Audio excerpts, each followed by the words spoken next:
Bonjour à toutes et à tous, nous sommes très heureux de vous accueillir à Blois où se déroule actuellement la 18e édition des Rendez-vous de l'Histoire. Cette année, les empires sont à l'honneur et à cette occasion, les étudiants de l'École publique de journalisme de Tours vous proposent durant 2 jours une série de reportages sur cette thématique.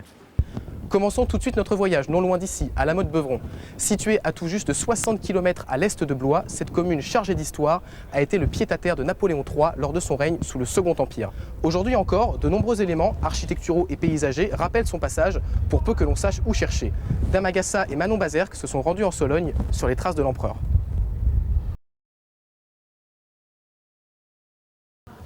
Que reste-t-il des empires aujourd'hui? Des constructions, un patrimoine immobilier comme nous venons de le voir, mais aussi un patrimoine intellectuel, des modes de pensée, des débats identitaires.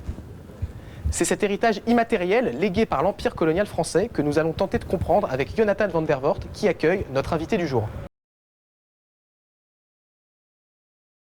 Si les empires au sens politique du terme n'ont laissé que des vestiges dans nos paysages, d'autres formes d'impérialisme exercent une domination nouvelle sur nos sociétés. Des impérialismes industriels, économiques, commerciaux. Aujourd'hui, certains se mobilisent face à ce qu'il convient d'appeler l'empire de la grande distribution. À Tours, agriculteurs, maraîchers et producteurs locaux se réunissent ainsi régulièrement pour faire entendre leur voix et proposer une alternative à l'hégémonie des grandes surfaces. Rodolphe Riot et Valentin Jehin nous emmènent à la rencontre de ces anti-impérialistes des temps modernes. Nous restons dans le domaine de l'agroalimentaire et revenons dans les rues de Blois. C'est ici qu'a été fondée l'usine Poulain, passée d'entreprise familiale en 1848 à multinationale en 1988. Grâce à une communication avant-gardiste, la firme blésoise a bâti au fil du temps un véritable empire du chocolat. Julien Privat et Eva Deniel nous dévoilent les recettes de la marque et de son image.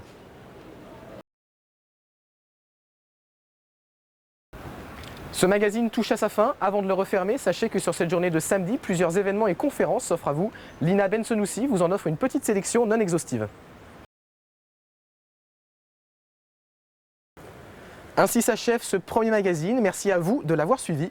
Il ne me reste plus qu'à vous donner rendez-vous demain pour notre second numéro animé par Dame Agassa. Merci et à demain.